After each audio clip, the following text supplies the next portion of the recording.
Sõpruse sild on juba enne selle avamist tekitanud tartlastes palju vastakaid arvamusi. Omajagu õlilisest tulle ka pilt, kus siis oli näha, kuidas linnaliini bussid vaevu siinsamas silla uuel osal üksteisest mööda saavad. Ja täna on esimene kord, kui proovitakse linnaliini busside üksteisest möödumist siinsamas Sõpruse silla uuel osal talvistes oludes.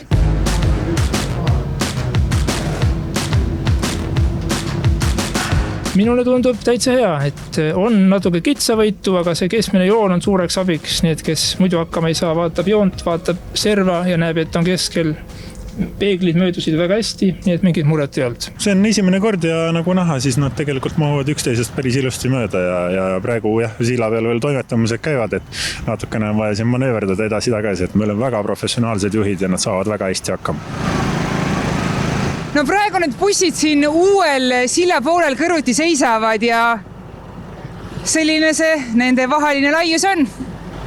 Aga samas siin räägiti ju seda, et bussi laius peeglist peeglini on laiem kui tegelikult selle ühe raja laius. Jah, nagu hakata siit peeglit vaatama, sealt peeglit vaatama, siis põhimõtteliselt on natuke nagu laiem, aga ei ole viga, saab hakkama küll, mahume ära. No praegu on siin 2 sõiduraja laius kokku 6,75, aga kui see sild täielikult valmis saab, siis lähevad need 2 rada mõlemalt poolt pool meetrit kitsemaks, sellepärast et siia tuleb siis mõlemal pool äärde poolemeetrine ohutusriba. Kui sild on mõlemalt poolt lahti ja meil on siin tuletõrjeauto, kellel on vaja kiiresti mööda sõita, et milliseks siis see olukord võib kujuneda? No bussijuht peeglis näeb, võtab võimalikult paremale serve ja siis äkki mahub mööda ära. Ainuke lahendus. Abilinnapea Priit Humal on tulemusega rahul ja selgitab, et kui sõidurajad oleks laiemaks ehitatud, oleks silla maksumus praeguse 20 miljoni asemel kindlasti kallimaks läinud. Ja kuna tegemist on maksumaksja rahaga, siis püütakse sellega võimalikult säästlikult ümber käia. See oli plaan selline, et me teeme selle sõidurajad sellise laiusega, et buss saab paremas reas rahulikult sõita ja vasakus reas sõidavad tavaliselt temast mööda sõiduautod, et teised bussid üksteise võidu sõitma ei hakka. Kui palju me silda tegelikult laiemaks ehitasime? Me tegime mõlemalt poolt umbes meetri jagu silda laiemaks, selleks, et ratta- ja kõnniteed sinna ära mahuksid.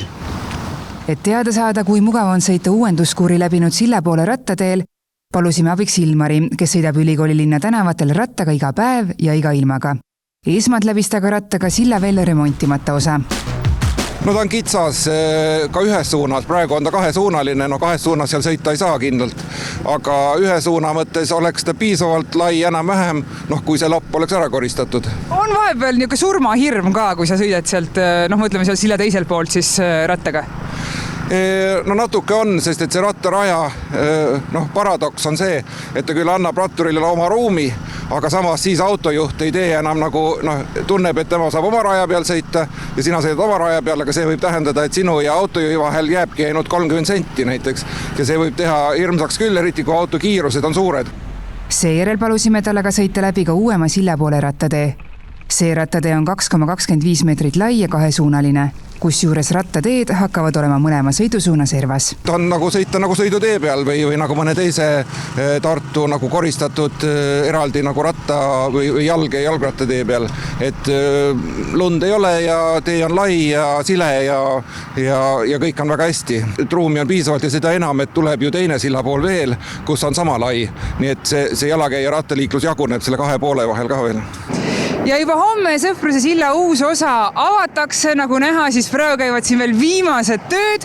Praegu tehakse teemärgistust ja lumi siin silla uuemal osal on väga korralikult ära aetud.